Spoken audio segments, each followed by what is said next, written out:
নমস্কার বন্ধুরা, আজ আমরা শুনব তাওতে চিংয়ের 16 নম্বর সূত্র। মূল সূত্র: নিজেকে শূন্যতায় স্থাপন করো, মনকে করো নিঃশব্দতায় স্থির। সব কিছুই উদ্ভব হয়, আমি তাদের প্রত্যাবর্তন দেখি। সব কিছুই ফিরে যায় নিজের মূলের দিকে।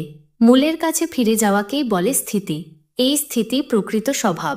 প্রকৃত স্বভাব বোঝা মানেই চিরন্তনতা বোঝা। চিরন্তনতা বোঝা মানেই প্রজ্ঞা। যে চিরন্তনতা বোঝে না সে অন্ধভাবে কাজ করে, আর তা বিপদের কারণ হয়। যে চিরন্তনতা জানে সে সহনশীল হয়। সহনশীলতা আনে উদারতা, উদারতা আনে ন্যায়, ন্যায় আসে স্বর্গের মতো সুবিন্যস্ত নিয়মে। স্বর্গ অনুসরণ করে তাওকে। তাও চিরন্তন, এবং যে তাওর সঙ্গে একীভূত হয় তার মৃত্যুতেও বিপদ নেই। নিজেকে শূন্যতায় স্থাপন করো, এই যেন নীরবতায় মোড়ানো এক গভীর প্রতিবাদ। যেন বলা হচ্ছে, থামো, আর দৌড়িও না, আর কিছু হতেই চেও না, বরং একটু বসো, একবার শ্বাস নাও, নিজের ভিতর তাকাও, দেখো তুমি নিজেই আসলে কতটা পূর্ণ হয়ে গেছো অপূর্ণতার ভারে। এই পৃথিবীতে আমাদের জন্মের পর থেকেই শেখানো হয় কিছু পেতে হলে কিছু হতে হয়, আর তার জন্য নিজেকেই প্রস্তুত করতে হয়। কিন্তু লাওসে বলেন, নিজেকে গড়ে তোলার চেয়েও বড় কথা হলো নিজেকে ফেলে রাখা, নিজেকে ফাঁকা করা, নিজের ভেতর জায়গা তৈরি করা। কারণ যে মানুষটি সারাক্ষণ নিজের ভাবনা, পরিকল্পনা, আতঙ্ক, আকাঙ্ক্ষা, অহং, স্মৃতি, প্রতিশোধ, প্রতিযোগিতা এইসব দিয়ে নিজেকে গেঁথে রেখেছে, সে মানুষটা জীবনের সত্যিকারের নীরব ডাক কখনো শুনতে পারে না। শূন্যতা মানে একরকম ধ্বনি বর্জিত গভীর উপস্থিতি, যেখানে তুমি কিছুই করছো না, অথচ তুমি আছো, একেবারে সম্পূর্ণরূপে আছো, তীব্রভাবে অনুভব করছো, কিন্তু কোনো মতো দিচ্ছ না, কোনো চিন্তা আটকাচ্ছ না। তুমি যেন আকাশ, আর মনের চিন্তারা হচ্ছে মেঘ। মেঘ হেসে যায়, আবার চলে যায়, কিন্তু আকাশ থাকে চুপচাপ, বিশাল, স্থির। নিজের মধ্যে সেই আকাশ হয়ে ওঠার নামই তো শূন্যতা। আমরা ভাবি, চিন্তা করলে, সব কিছু বুঝে ফেললে, পরিকল্পনা করে নিলে জীবনকে নিয়ন্ত্রণ করা যাবে। অথচ জীবনের সৌন্দর্যই হলো এটা কোনো নিয়ন্ত্রণ মানে না, বরং যে নিজেকে খালি রাখে, জীবনের স্রোত তাকে নিজের মতো করে ভাসিয়ে নিয়ে যায়। যেমন নদীতে তুমি যদি নিজেকে শক্ত করে রাখো, হাত পা মারো, তুমি ডুবে যাও, আর যদি শরীরটা ঢিলে করে দাও, তুমি ভেসে থাকো। তাও বলছে এই ভেসে থাকার ভিতরেই শান্তি আছে। এজন্য দরকার শূন্যতা, মানে নিজের সমস্ত নিয়ন্ত্রণ, দখল, মালিকানা এগুলো একবারের জন্য ছেড়ে দেওয়া। তুমি যদি কিছু চাও না, তুমি যদি কিছু দাবি করো না, তখনই তুমি পেতে শুরু করো। শূন্যতা মানে অনুভূতিহীন হওয়া নয়, বরং অনুভূতির মধ্যে থেকেও আটকে না পড়া। তুমি কষ্ট পেলে সেটা টের পাবে, কিন্তু সেই কষ্টকে আঁকড়ে ধরবে না। তুমি আনন্দ পেলে সেটা উপভোগ করবে, কিন্তু সেই আনন্দে নিজেকে হারাবে না। তুমি রেগে যেতে পারো, কিন্তু সেই রাগ তোমার ভিতর বাসা বাঁধবে না। এই হলো শূন্যতা, যেখানে প্রতিটি অনুভব আসে, যায়, কিন্তু তুমি সেই প্রবাহে মিশে যাও না, তুমি তাদের সাক্ষী হয়ে থাকো। আমরা যতই অভিজ্ঞতা জমাই, ততই আমাদের মন ভরে যায়, আর সেই ভরা মনেই সবচেয়ে বেশি কষ্ট হয়, কারণ সেখানে নতুন কিছু ঢোকার জায়গা থাকে না। তাই তাও বলে নিজেকে খালি করো, শূন্য হও, তাহলেই তুমি নিজেকে জানবে। কারণ সত্যিকারের আমি কোনো পরিচয় থাকে না, সেটা দেখা যায় তখনই যখন সব পরিচয়, সব গল্প, সব দাবির বাইরে গিয়ে কেবল নীরবভাবে নিজেকে অনুভব করা যায়। এই শূন্যতার ভিতরেই জন্ম হয় নিঃশব্দতার। তাই পরবর্তী বাক্য, মনকে করো নিঃশব্দতায় স্থির। মন কখনো চুপ করে থাকে না, সে সারাক্ষণ ভাবছে, বিচার করছে, অনুমান করছে, ভবিষ্যতের কল্পনা বানাচ্ছে, অতীতের দুঃখ ফিরিয়ে আনছে। তাও বলছে এই মনের কোলাহল বন্ধ করো না, কারণ বন্ধ করা মানেই প্রতিরোধ, বরং শুধু মনকে দেখো, তার আওয়াজ শুনো, তার ব্যস্ততা লক্ষ্য করো, কিন্তু নিজে সেই ব্যস্ততায় জড়িয়ে পড়ো না। দেখবে ধীরে ধীরে মন নিজে থেকেই স্তব্ধ হয়ে আসছে। কেননা মন একটা ছোট বাচ্চার মতো, তুমি তাকে যত অবজ্ঞা করবে সে তত চিৎকার করবে। তুমি যদি তাকে শুধু ভালোবাসায় চুপচাপ দেখো, সে ক্লান্ত হয়ে একসময় থেমে যাবে, তখনই জন্ম নেবে নিঃশব্দতা। এখানে নিঃশব্দতা মানে কেবল শব্দহীনতা নয়, এটা একরকম ভিতরের প্রশান্তি, যেখানে কেউ আর কারো বিরুদ্ধে নেই। মন আর শরীর, চাওয়া আর থাকা, বাঁচা আর মরার প্রশ্ন সব একত্রে মিশে যায়, কোনো দ্বন্দ্ব থাকে না। এই নিঃশব্দতা যখন জন্ম নেয়, তখন মন স্থির হয়, আর স্থির মনেই প্রতিফলিত হয় তাও। ঝর্ণার জলের মতো তোমার মন যখন চঞ্চল, তখন কিছুই দেখা যায় না, কিন্তু জলের ঢেউ থেমে গেলে তার নিচে থাকা পাথর, মাছ, নুড়ি সব ধীরে ধীরে চোখে পড়ে। ঠিক তেমনি স্থির মনেই প্রকৃত সত্য প্রতিফলিত হয়।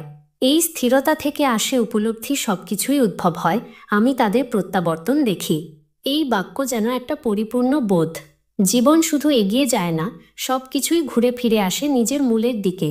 ফুল ফোটে, শুকায়, ঝরে পড়ে, মাটি হয়, আবার সেই মাটি থেকেই জন্ম নেয় নতুন বীজ, নতুন ফুল। শ্বাস নিই, ছেড়ে দিই, ভোর হয়, রাত নামে, জন্ম হয়, মৃত্যু হয়, আবার কোথাও কোনো নতুন জন্ম। সমস্ত অস্তিত্ব এক চক্রে আবর্তিত হচ্ছে। আমরা ভাবি জীবন রৈখিক, একটা লাইন ধরে চলেছে, কিন্তু প্রকৃতি বলছে জীবন বৃত্তাকার, সব কিছু ফিরে আসে নিজের মূলের দিকে। এই প্রত্যাবর্তন দেখার জন্য চাই স্থির দৃষ্টি। যারা সারাক্ষণ ছুটে চলে তারা কিছুই দেখতে পায় না, কিন্তু তুমি যদি শূন্য হও, নিঃশব্দ হও, স্থির হও, তবে তুমি দেখতে পারো এই পুনরাবৃত্তির সৌন্দর্য। তুমি দেখতে পারো মানুষ কিভাবে বদলাচ্ছে, আবার ফিরে আসছে পুরনো ভুলে। তুমি অনুভব করতে পারো এক একটা ঋতু যেমন ঘুরে ফিরে আসে, তেমনি দুঃখ, আনন্দ, আশা, হতাশা সবই চক্রে চলমান। এই চক্রের ভিতরেই আছে বিশ্রাম, কারণ তুমি জানো যা গেছে তা আবার আসবে, আর যা এসেছে তা চলে যাবে। এই উপলব্ধি তোমাকে অস্থিরতা থেকে মুক্তি দেয়। তাও তে চিং এখানে বলছে না কিছু করো, বরং বলছে থেমে যাও, নিজের থেকে বেরিয়ে এসো, নিজের প্রতিচ্ছবি দেখা থামাও, শুধু তাকাও, শুধু অনুভব করো, শূন্য হও, নিঃশব্দ হও, স্থির হও, তাহলেই তুমি দেখতে পাবে সব কিছু কীভাবে জন্ম নিচ্ছে, আবার কিভাবে ফিরে যাচ্ছে নিজের উৎসের দিকে।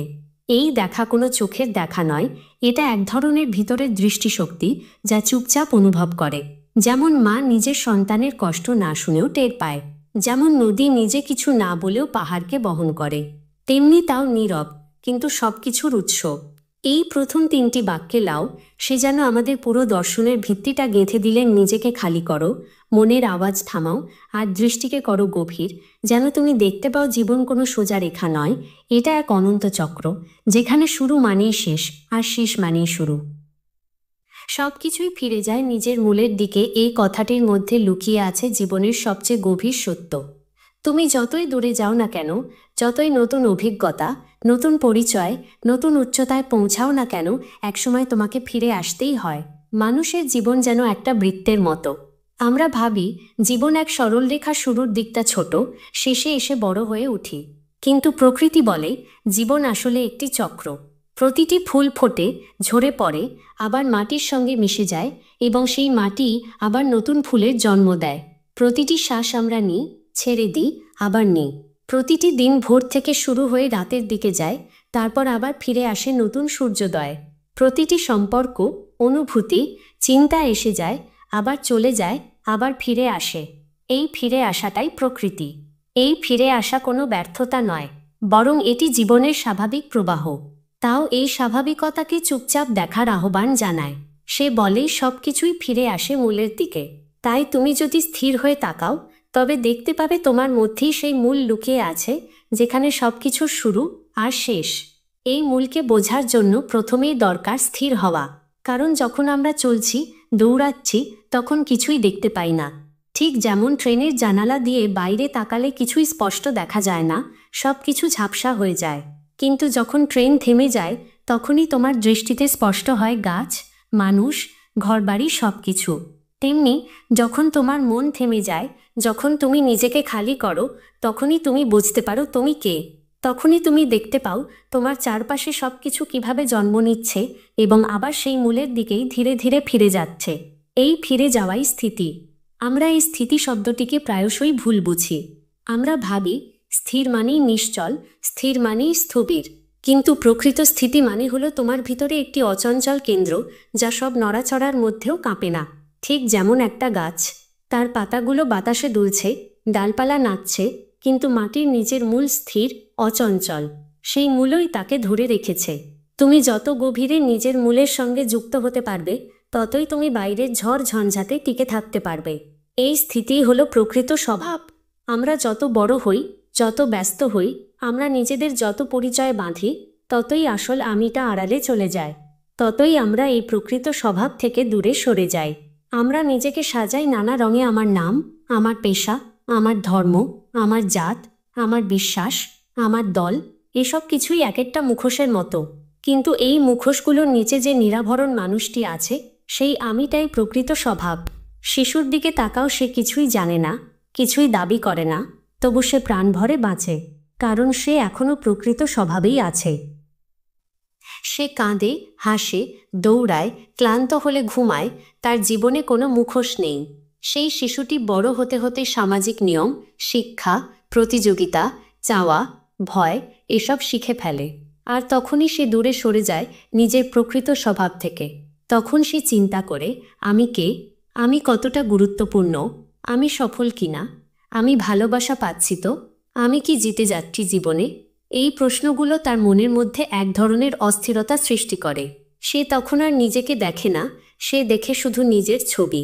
আর এই চিত্ররূপ, আমি হলো আমাদের সবচেয়ে বড় বিভ্রম। তাও বলছে, এই বিভ্রম থেকে মুক্তির একমাত্র উপায় হলো ফিরে যাওয়া। ফিরে যাওয়া মানে পুরনো স্মৃতি বা ইতিহাসে ফিরে যাওয়া নয়, বরং নিজের কেন্দ্রে ফেরা, নিজের মূলের সঙ্গে পুনরায় একীভূত হওয়া। এর মানে হলো, তুমি আর কিছু হওয়ার চেষ্টা করো না, তুমি নিজেকে কোনো কিছু দিয়ে প্রমাণ করতে চাও না, তুমি কেবলমাত্র নিজের নিঃশব্দ উপস্থিতিকে অনুভব করো। এই অনুভব থেকে জন্ম নেয় স্থিতি। এই স্থিতি কোনো বাহ্যিক অর্জন নয়, এটা আসে যখন তুমি সব অর্জনের চেষ্টাকে ছেড়ে দাও। যেমন জল, যতই তা নাড়া খাও ততই তা ঘোলা হয়, কিন্তু যদি তাকে ছেড়ে দাও ধীরে ধীরে তা স্বচ্ছ হয়ে ওঠে। তেমনি আমাদের মন, আমরা যতই ভাবি, যতই প্রতিক্রিয়া দিই, যতই প্রতিযোগিতা করি, আমাদের মন ততই ঘোলা হয়ে যায়। কিন্তু যখন তুমি কিছু না করে শুধু দেখো, তখন মন নিজের মতো করে শান্ত হয়, স্থির হয়। সেই স্থিরতায় প্রতিফলিত হয় নিজের প্রকৃত স্বভাব। এই স্বভাবের মধ্যে কোনো রং নেই, কিন্তু সৌন্দর্য আছে। কোনো অহংকার নেই, কিন্তু শক্তি আছে। কোনো চাওয়া নেই, কিন্তু গভীর পরিপূর্ণতা আছে। তুমি তখন আর নিজেকে বাহ্যিক জিনিস দিয়ে সংজ্ঞায়িত করো না। তখন তুমি বলো না, আমি শিক্ষক, আমি বাবা, আমি সফল, আমি ব্যর্থ। তুমি তখন কেবল বলো, আমি আছি। এই আমি আছি বোধটাই প্রকৃত স্বভাব। আর এই স্বভাবই আছে শান্তি। স্থিতি মানেই শান্তি নয়, স্থিতি মানে নিজের ভেতরের স্নিগ্ধ প্রবাহের সঙ্গে মিল রাখা। তুমি যত চাও না, ততই তুমি পেতে থাকো। তুমি যত বলো আমার কিছু দরকার নেই, জীবন তত বেশি দিতে শুরু করে। কারণ জীবনও এক প্রকার নদী, যা শক্তভাবে ধরলে তা থেমে যায়, আর ছেড়ে দিলে তা বয়ে চলে। তাও এই ছেড়ে দেওয়ার দর্শন। তুমি নিজেকে খালি করো, তাও তোমাকে ভরিয়ে দেয়। এই স্থিতির মধ্যে তুমি দেখতে পাবে, তুমি কেবল একজন ব্যক্তি নও, তুমি প্রকৃতির অংশ।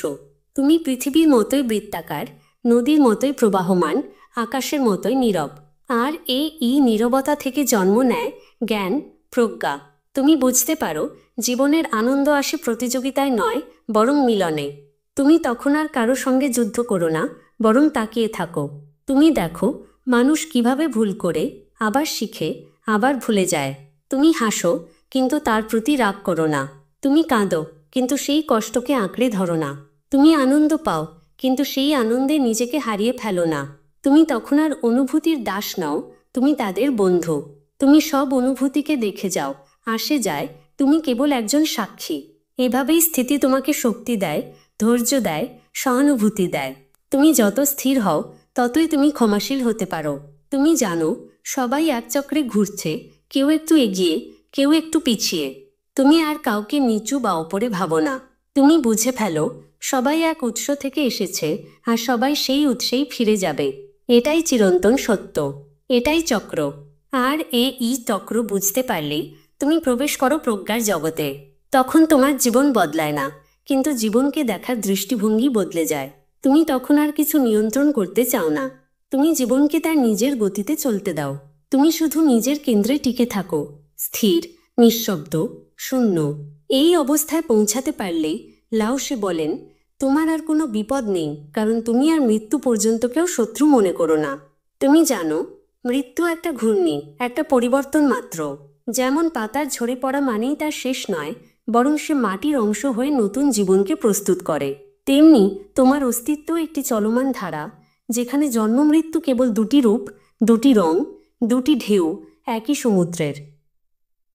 তাও এই শিক্ষা আমাদের শেখায়, যেখানে আমরা যত দূরে যাই, শেষ পর্যন্ত শান্তি খুঁজে পাই নিজের মূলের কাছেই। তুমি নিজের হৃদয়ের গভীরে যে নিঃশব্দ জায়গা খুঁজে পাবে, সেটাই প্রকৃত স্বভাব, সেটাই স্থিতি, সেটাই ফিরে যাওয়া, সেটাই মুক্তি। জীবনের সব কিছুই বদলায়, ঋতু বদলায়, সম্পর্ক বদলায়, শরীর বদলায়, অনুভূতি বদলায়, চিন্তা ভাবনা বদলায়, কিন্তু এই সব কিছুর মাঝেও এক ধরনের গভীর নীরব কিছু আছে যেটা কখনো বদলায় না। সেটাই হলো চিরন্তন। আর তাওতে চিং বলছে, এই চিরন্তন সত্যটিকে বোঝা মানেই বোঝা প্রকৃত স্বভাবকে। কারণ আমাদের প্রকৃত স্বভাব কেবল পরিচয় নয়, কেবল নামধারী কোনো রূপ নয়, এটা এক ধরনের নীরব উপলব্ধি, যেখানে আমি বলে কিছু নেই, কিন্তু অস্তিত্ব তবু আছে। এই উপলব্ধি তখনই আসে যখন মানুষ নিজেকে সমস্ত দায়িত্ব, পরিচয়, দাবি থেকে একটু পিছিয়ে নিয়ে দেখে। তখন সে অনুভব করে তার একটা গভীর কেন্দ্রে এমন কিছু আছে যা সবসময় একই থাকে, যা কখনো মরে না, যার কোনো বয়স হয় না, যাকে ছুঁয়ে কোনো চিহ্ন ফেলা যায় না, তবু সে আছে। এই চিরন্তন সত্তাটাই প্রকৃত স্বভাব। এবং এটা বোঝা মানে জীবনের মূল গঠনকে বোঝা।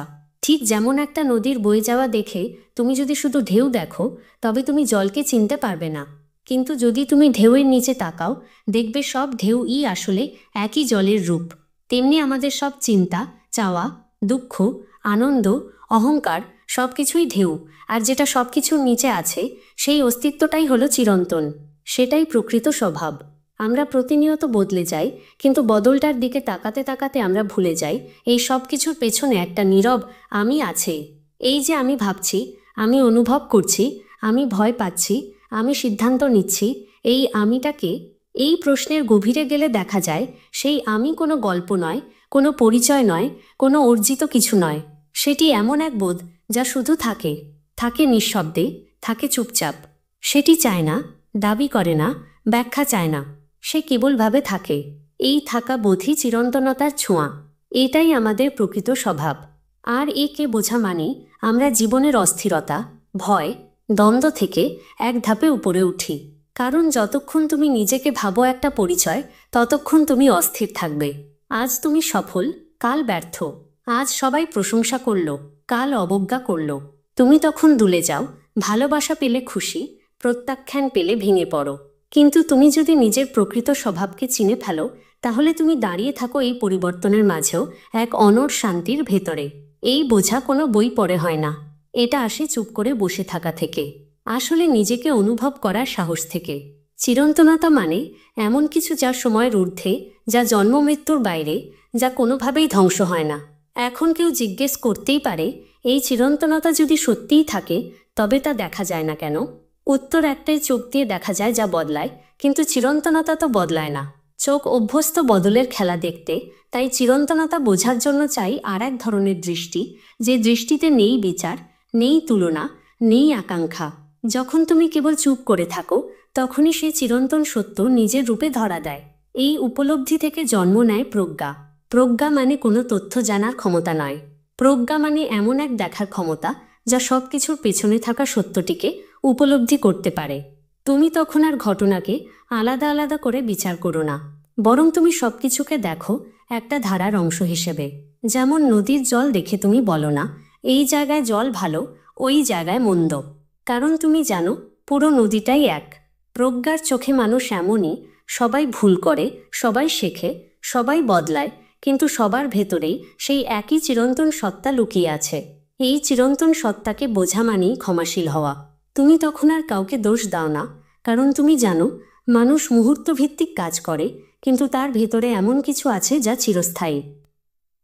তুমি তখন অহংকার করো না, কারণ তুমি জানো তোমার ভিতর যা কিছু টিকে আছে তা তোমার বানানো নয়, তা তো চিরন্তনের দান। প্রজ্ঞা জন্মায় এখান থেকেই, এই গ্রহণযোগ্যতা থেকে, এই বিস্তৃত দৃষ্টিভঙ্গি থেকে, এই শান্ত সহনশীলতা থেকে। প্রজ্ঞার আরেকটি রূপ হলো নির্বাচনের ঋজুতা। তুমি তখন বুঝতে পারো কখন কিছু বলা উচিত, কখন চুপ থাকা উচিত, কখন সাহায্য করতে হবে আর কখন দূরে দাঁড়িয়ে থাকতে হবে। তুমি তখন আর আবেগ দিয়ে কাজ করো না, বরং করো বোঝা দিয়ে। আর এই বোঝার পেছনে থাকে সেই চিরন্তনের প্রতি শ্রদ্ধা, যা কাউকে ছোট করে না, কাউকে অবজ্ঞা করে না, কাউকে দ্রুত বিচার করে না। প্রজ্ঞা এক ধরনের সূক্ষ্ম নীরবতা, যা কখনো কাউকে জয় করতে চায় না, শুধু উপলব্ধির আলোতে আলোকিত করে। তবে যারা চিরন্তনতা বোঝে না, তারা কি করে? তারা অন্ধভাবে কাজ করে। তারা নিজেকে ভাবে আমি এই, আমি ওই, আমার সাফল্য, আমার ধর্ম, আমার দল, আমার বিশ্বাস, এই আমার শব্দটা তাদের অন্ধ করে রাখে। তারা দেখে শুধু বাহ্যিকতা। তারা ভাবে যে বড় বাড়ি বানিয়েছে সে জিতেছে, যে ব্যর্থ হয়েছে সে হারল। তারা দেখে না এই সবই সাময়িক, সবই বদলায়। তারা দৌড়ায়, লড়াই করে, প্রতিদ্বন্দ্বিতা করে এবং একসময় ক্লান্ত হয়, হারে এবং এক শূন্যতায় ডুবে যায়। এই অন্ধকর্মই বিপদের কারণ হয়। কারণ সে ব্যক্তি বুঝতে পারে না সে যা করছে তার পেছনে কোনো বোঝা নেই, কোনো উপলব্ধি নেই, শুধু প্রতিক্রিয়া আছে। সে রেগে যায় কারণ তার ইগো আহত হয়েছে। সে প্রতিশোধ চায় কারণ সে ভয় পেয়েছে। সে চায় মালিকানা কারণ সে মনে করে যা কিছু পাবে তা দিয়ে সে চিরস্থায়ী সুখ পাবে। কিন্তু সুখ কখনো বাইরে থাকে না। সুখ থাকে সেই বোঝায় যেখানে তুমি জানো সব কিছুই বদলাবে, কিন্তু একটা কিছু কখনো বদলাবে না। আর যেটা বদলায় না সেটাই তোমার ভিতরের শান্তি। তাও তে চিং আমাদের এই অন্ধতার বিপরীতে একটি বিকল্প দৃষ্টিভঙ্গি দেয়, চুপ করে বসে নিজের ভিতরে তাকিয়ে চিরন্তন সত্যকে উপলব্ধি করার সাহস। সেটা করলে তুমি আর কখনো হীনমন্য হয়ে পড়বে না, অহংকারী হয়ে উঠবে না, লোভী হবে না, অসহিষ্ণু হবে না। কারণ তুমি জানবে এই সব অনুভূতির পেছনে আছে একটাই কারণ, চিরন্তনতার অজ্ঞানতা। তুমি যদি নিজেকে শুধু সময়ের একটি বিন্দু ভাবো তাহলে তুমি চাপে থাকবে। তুমি ভাববে এই সময়ে আমাকে কিছু করতে হবে, কিছু পেতে হবে, জিততে হবে। তুমি তখন জীবনকে যুদ্ধ ভাববে। কিন্তু যদি তুমি জানো তুমি শুধু এই শরীর, এই নাম, এই পরিচয় নও, তুমি একটি চিরন্তন প্রবাহের অংশ, তাহলে আর কোনো তাড়াহুড়ো থাকবে না। তোমার ভিতর শান্তি আসবে, তুমি সময়কে ভালোবাসবে, তুমি মানুষকে ভালোবাসবে, তুমি নিজেকে মাফ করতে শিখবে। এই হলো তাওয়ের শিক্ষা। প্রকৃত স্বভাবের দিকে ফিরে যাও, সেই স্বভাবকে বোঝো, তাহলেই তুমি চিরন্তনের ছোঁয়া পাবে। আর যখন তুমি চিরন্তনতাকে বোঝো তখন তুমি আর ছোট ছোট জিনিসে জড়িয়ে পড়ো না। তখন তোমার সিদ্ধান্তে থাকে সহানুভূতি, তোমার কথায় থাকে নীরবতা, তোমার উপস্থিতিতে থাকে নীরব শক্তি। আর যদি তুমি এই চিরন্তনতা না বোঝো তাহলে তুমি বারবার এমন সিদ্ধান্ত নেবে যা তোমাকেই কষ্ট দেবে, অন্য কেউ। তুমি ভাববে তুমি স্বাধীন, কিন্তু তুমি আসলে আবেগের দাস। তাই চিরন্তনতা জানো, তাকে নিজের মধ্যে অনুভব করো, তাহলে তুমি ধীরে ধীরে প্রজ্ঞার দিকে এগোবে। তুমি তখন আর একা নও, তুমি তখন সেই সত্তার সঙ্গে যুক্ত যা সব কিছুর মধ্যেই আছে, পাতায়, পাথরে, নদীতে, গাছের ছায়ায়, এক শিশুর হাসিতে। তুমি তখন আর বলো না আমি বাঁচি, বরং বলো জীবন আমার মধ্য দিয়ে বাঁচে। এই উপলব্ধির মধ্যেই আছে প্রকৃত স্বাধীনতা, শান্তি এবং সত্যিকারের জ্ঞান। তাও পথ অদৃশ্য, কিন্তু তার ছাপ পড়ে মানুষের ভিতরে। যে ব্যক্তি চিরন্তনতার স্বরূপ বোঝে সে নিজে ধীরে ধীরে এক গভীর স্থিতির দিকে এগোয়। সে জানে জীবনের প্রতিটি রূপান্তর, প্রতিটি ঘাত, প্রতিঘাত, প্রতিটি অভিজ্ঞতা সবই আসলে সাময়িক। চিরন্তন কিছুই তাল খায় না। এই বোঝাপড়া তাকে বানায় এক সহনশীল মানুষ, যে কেবল বাইরের পরিস্থিতিতে শান্ত থাকে তা নয়, বরং নিজের ভেতরের ঢেউগুলো নীরব করে রাখতে পারে। সহনশীলতা মানে কেবল চুপ করে থাকা নয়, এটা একটা চেতনার অবস্থা যেখানে মানুষ বুঝে যায় যে প্রত্যেক প্রাণী তার নিজের ছন্দে চলছে। সহনশীল হওয়া মানে অন্যকে নিজের মতো করে দেখতে চাওয়ার বদলে তাদের মতো করে চলতে দেওয়া।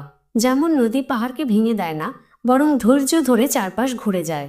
সহনশীলতা এক ধরনের নম্রতা, যা আসলে শক্তিরই এক অন্য রূপ। এই সহনশীলতা থেকেই জন্ম নেয় উদারতা।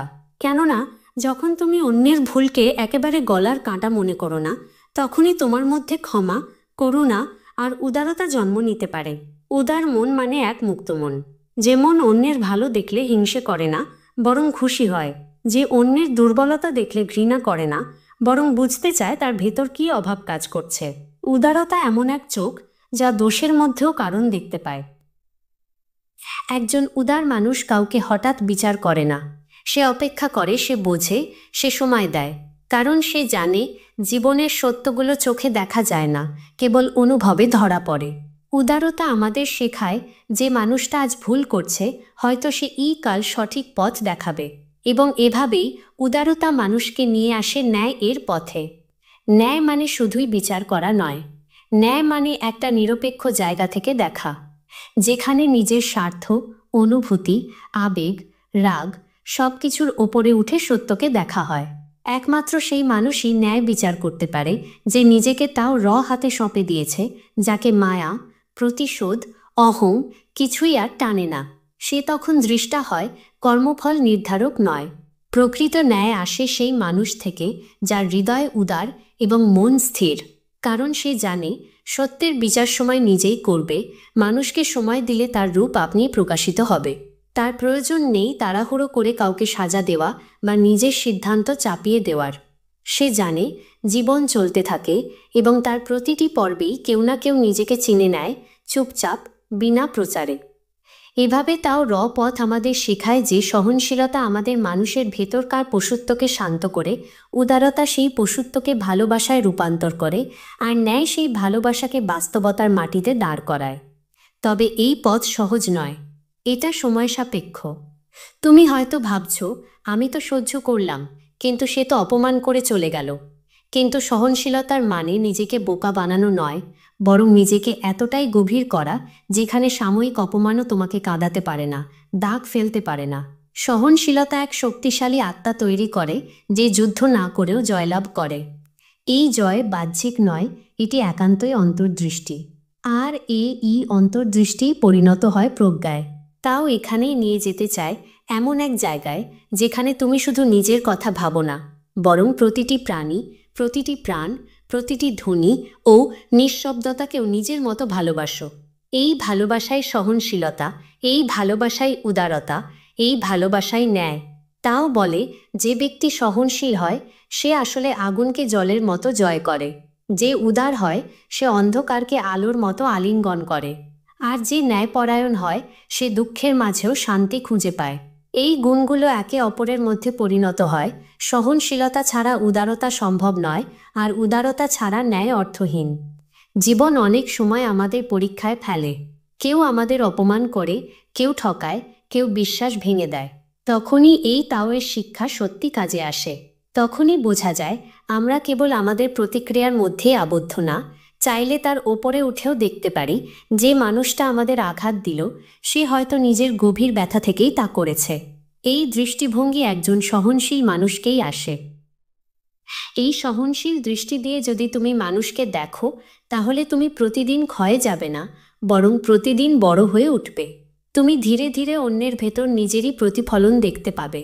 তখন উদারতাও স্বাভাবিক হয়ে উঠবে এবং একদিন তুমি নিজেই বুঝে যাবে কি ঠিক কি ভুল, কারণ সেই বোধ তখন তাও আলো হয়ে ওঠে। এই আলোকেই আমরা বলি ন্যায়। এই ন্যায় কোনো আদালতের বিচার নয়, এটা এক অন্তর্গত উপলব্ধি যেখানে অন্যকে না দোষ দিয়ে, না প্রশংসা করে, বরং বোঝার চেষ্টা চলে। এই বোঝাপড়া ছাড়া কোনো সত্যিই ন্যায় হতে পারে না। তাও পথ আমাদের শেখায় বেঁচে থাকা মানেই কেবল দেহে নয়, বাঁচতে হয় চেতনায়। আর এই চেতনাই ধীরে ধীরে আমাদের দেহ, মন ও আত্মাকে গড়ে তোলে এক পূর্ণরূপে সহনশীল, উদার, ন্যায়বান। এই পথ যদি আমরা ধরি তাহলে আমরা কেবল সমাজে শান্তি আনতে পারবো না, বরং নিজের ভিতরের বিশৃঙ্খলাও শান্ত করতে পারবো। আমাদের সম্পর্কগুলো গভীর হবে, কথাগুলো নম্র হবে এবং জীবন এক নীরব, আলো ঝলমলে নদীর মতো বয়ে যাবে, যেখানে কোনো দ্বন্দ্ব নেই, নেই প্রতিশোধ, নেই জয় পরাজয়ের অহংকার, আছে কেবল এক অনন্ত প্রবাহ। আমরা যখন বলি ন্যায় আসে স্বর্গের মতো সুবিন্যস্ত নিয়মে, তখন এটি কেবল একটি কাব্যিক উপমা নয়। এর গভীরে রয়েছে প্রকৃতির সেই নিঃশব্দ ন্যায় বিচার যা মানুষের হাতে গড়া আদালতের বাইরে। স্বর্গ এখানে কোনো ধর্মীয় ধারণা নয়, এটি হলো একটি সুসংবদ্ধ, পরিপূর্ণ, স্বাভাবিক নিয়মতান্ত্রিকতা যা জন্ম দেয় প্রকৃত ন্যায়বোধের। ভাবো, নদী কখনোই উচ্চস্বরে দাবি করে না যে সেই ন্যায়পরায়ণ। সে কেবল নিজের গতিতে বয়ে চলে, পাহাড় থেকে সমতলে, সমতল থেকে সমুদ্রে। সে কখনোই পথ হারায় না, কারণ তার পথ সে নিজেই সৃষ্টি করে, ধীরে, সহনশীলভাবে, সমস্ত বাধা পেরিয়ে। এই নদীর মতোই প্রকৃত ন্যায় আসে ধৈর্য, সহানুভূতি ও তাও এর সঙ্গে মিলিত হওয়ার মাধ্যমে। তাও যখন কারো জীবনের কেন্দ্র হয়ে ওঠে, তখন সে নিজেই হয়ে ওঠে ন্যায়। তার আচরণ, সিদ্ধান্ত, সহানুভূতি সব কিছুই নিখুঁতভাবে মিলে স্বর্গীয় নিয়মের সঙ্গে। এখানে স্বর্গ মানে এমন একটি শৃঙ্খলা যা তৈরি হয় নিজস্ব স্বভাবের ভিতরে। একটি বটগাছ তার পাতা ঝরিয়ে দেয় ঠিক সময় মতো। সূর্য প্রতিদিন উঠে যায় নির্দিষ্ট পথে। শীত আসে, গ্রীষ্ম যায়, এসবের পেছনে কেউ জোর করে নিয়ন্ত্রণ করছে না, কিন্তু তাও নিজে সব কিছু পরিচালনা করছে এক অলৌকিক নীরবতায়।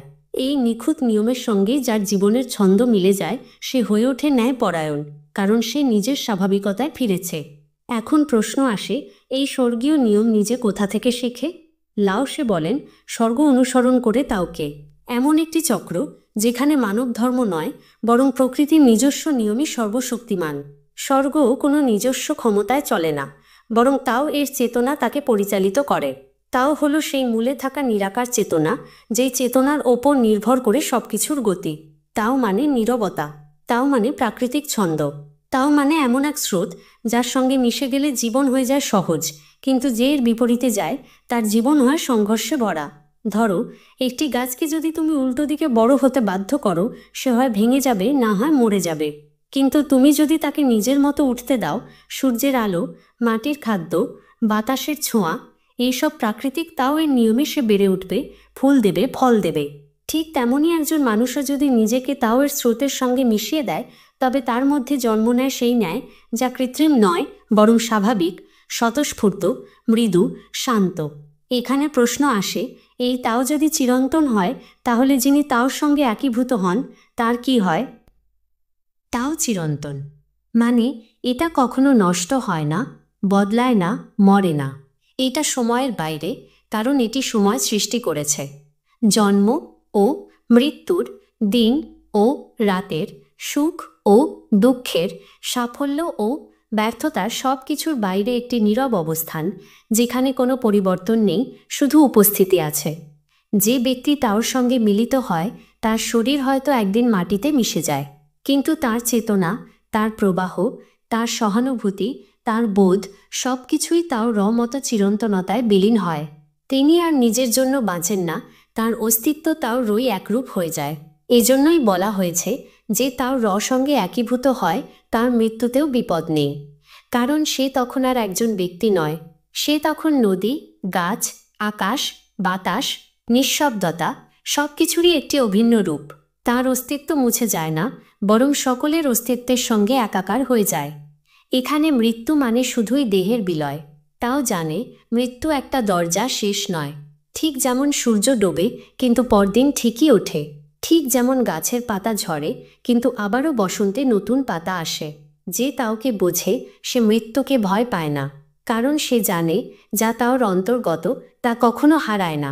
তার কর্ম, তার ভাবনা, তার স্পর্শ, তার মৌনতা সব কিছু থেকে যায় স্রোতের মতো। হয়তো তুমি দেখতে পাও না, কিন্তু অনুভব করতে পারো। তোমার দাদু বা দিদিমা হয়তো এখন নেই, কিন্তু যদি তারা তাও অনুসরণ করে চলতেন, তাহলে তাদের ভালোবাসা, শিক্ষার ধারা, ব্যবহার এসব এখনও তোমার মধ্যে বেঁচে আছে।